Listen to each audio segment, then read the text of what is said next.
साथियों, आज हम शुरू करेंगे नया चैप्टर व्यवसायिक पूर्वानुमान या बिजनेस फोरकास्टिंग। जैसा कि नाम से स्पष्ट है, बिजनेस फोरकास्टिंग या व्यवसायिक पूर्वानुमान, व्यवसाय का पूर्वानुमान लगाना। व्यवसाय में आने वाले समय में उसमें जो उतार चढ़ाव होंगे, उसमें हमें क्या हमारा प्रॉफिट रहेगा, क्या हमारी सेल्स रहेगी, उनको ध्यान में रखते हुए उसका अनुमान लगाना व्यवसायिक पूर्वानुमान है। या फिर यूँ कह दें, साधारण बोलचाल की भाषा में हम ये कह दें कि पूर्वानुमान का अर्थ भविष्य के बारे में जानना है। उसके अलावा जो एंडरसन ने के अपने शब्दों में कहा था कि जो पूर्वानुमान है भविष्य की परिस्थितियों के अनुमान से अधिक कुछ नहीं है। C.E. सल्टन ने कहा, व्यवसायिक पूर्वानुमान भविष्य के विरुद्ध व्यवस्था के लिए संभावित घटनाओं की गणना है। इसके अलावा हम जो बात करें कि जो जितनी हमने जो बात करी परिभाषा की, इससे हमें ये पता चलता है कि भावी संभावनाओं का पता लगाना, या फिर यूँ कहें व्यवसायिक पूर्वानुमान भूतकालीन और वर्तमान सूचनाओं के आधार पर भावी घटनाओं की भविष्यवाणी के उद्देश्य से व्यवसाय की प्रभावित करने वाली आर्थिक, सामाजिक एवं वित्तीय शक्तियों के विश्लेषण की एक तकनीक है। ठीक है, एक हम उदाहरण के द्वारा कह सकते हैं कि एक खाद्य सामग्री विक्रेता भूतकालीन विक्रय समूहों का सांख्यिकी विश्लेषण करके वर्तमान परिस्थितियों के आधार पर अगले माह की बिक्री का अनुमान लगाता है, तो यह पूर्वानुमान कहलाएगा। इसके बाद उसके बात करें इसकी विधियों की। इसकी जो विधियों की जो बात करते हैं, इसमें एक तो है इंडेक्स प्राइस मेथड है, दूसरा है टाइम सीरीज है, तीसरा है रिग्रेशन है, फिर है कोरिलेशन। ये सारी की सारी बातें हमने बीकॉम पार्ट फर्स्ट में पढ़ी थी। ठीक है, उसके अलावा आता है काल श्रेणी विधि। काल श्रेणी विधि में एक मेथड आता है लिस्ट स्क्वायर मेथड, जिसकी जो समीकरण होती है वो होती है y बराबर a प्लस बी एक्स। और उसके अलावा y का मतलब होता है डिमांड से या मांग से या सेल से, और x का मतलब है शून्य से गिना हुआ समय, और n बराबर होता है अवधियों की संख्या। उसके अलावा सामान्य समीकरण के आधार अचर मूल्य निम्न प्रकार से निर्धारित होगा। उसके अलावा हम बात करें कि दो समीकरण आएंगी, इसमें a और b की वैल्यू निकालनी होगी। एक होगा सिग्मा y बराबर N A plus B sigma x, दूसरा आएगा सिग्मा एक्स वाई बराबर a sigma x plus b sigma x की स्क्वायर। यहाँ सिग्मा का मतलब टोटल से है। उसके अलावा हम जो बात करते हैं क्वेश्चन नंबर 1 की।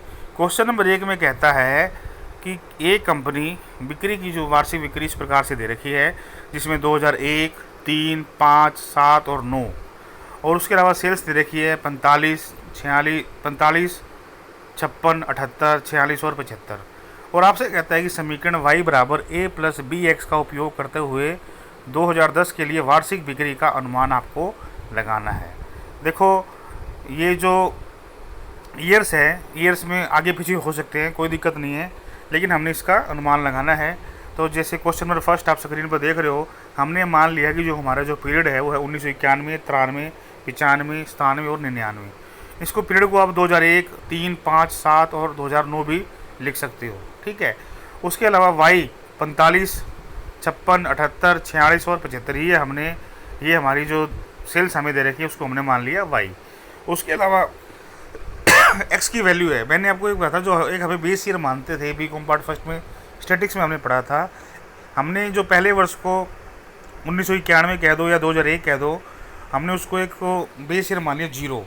ठीक है, उसके बाद नेक्स्ट ईयर है 93 में से 91 को माइनस किया तो आया 2, 95 को 91 में माइनस किया 4, 97 में 91 को माइनस किया 6, और 99 में से 91 माइनस किया 8। ये हमारा आ गया। उसके बाद है हमारा एक्स की स्क्वायर। तो एक्स की स्क्वायर का कर देंगे 0 की 0, 2 की 4, 4 की 16, 6 की 36 और 8 की 64 आ जाएगी। फिर हम एक्स वाई कर देंगे, मतलब एक्स और वाई का मल्टीप्लाई कर देंगे। तो पहले आएगा 0 इंटू 45 0, 2 गुना 56 112, 4 गुना 78 312, 6 गुना 46 276, 8 गुना 75 600। इस तरीके से इसका आ जाएगा।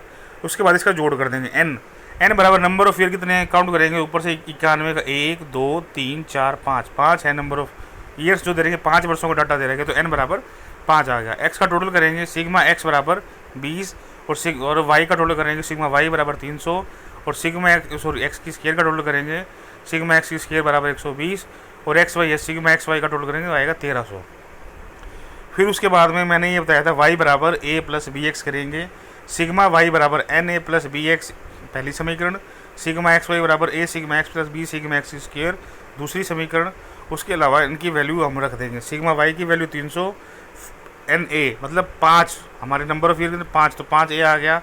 बी की वैल्यू कितनी है हमें पता नहीं, सिग्मा वाई कितना है 20 बी लिख दिया समीकरण 1।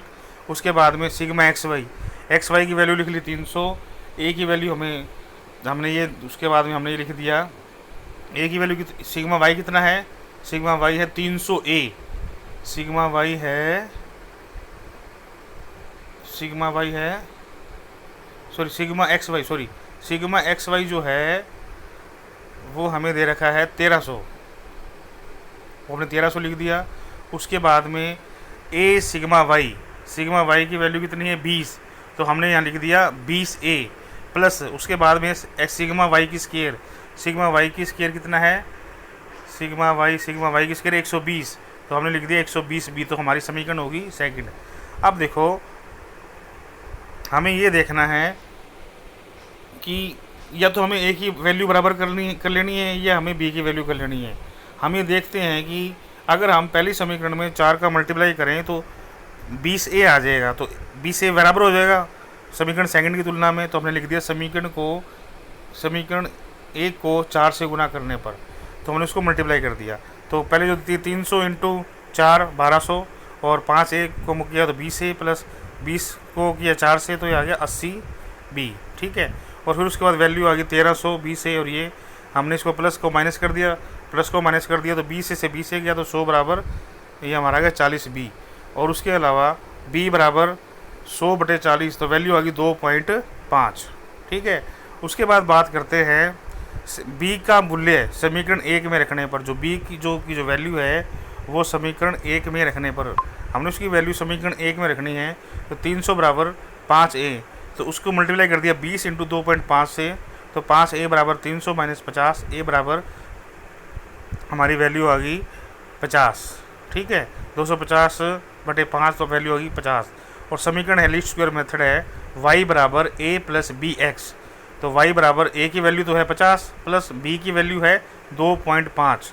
उसके अलावा जो x की वैल्यू कितनी है, तो देखो क्वेश्चन नंबर 1 में हमें ये कहता है नीचे वर्ष 2010 के लिए वार्षिक बिक्री का अनुमान लगाना है, वर्ष 2010 के लिए वार्षिक बिक्री का अनुमान लगाना है। जो 1999 है वहाँ आपका 2009 आएगा, और उसके बाद नेक्स्ट ईयर का हमें कहता है 2010 में हमारी कितनी होगी, हमारी सेल्स कितनी होगी, ठीक है। तो हम ये मान लें कि 2010 में से 2001 को माइनस करेंगे तो हमारी आ जाएगी 9 आ जाएगी, हमारी जो x की वैल्यू आएगी 9। 2010 में से 2009 को घटा दो तो 9 आ जाएगा, तो y बराबर 50 प्लस 2.5 इंटू 9, तो y बराबर 72.5, या यूँ कह दें 72,500, ठीक है। धन्यवाद।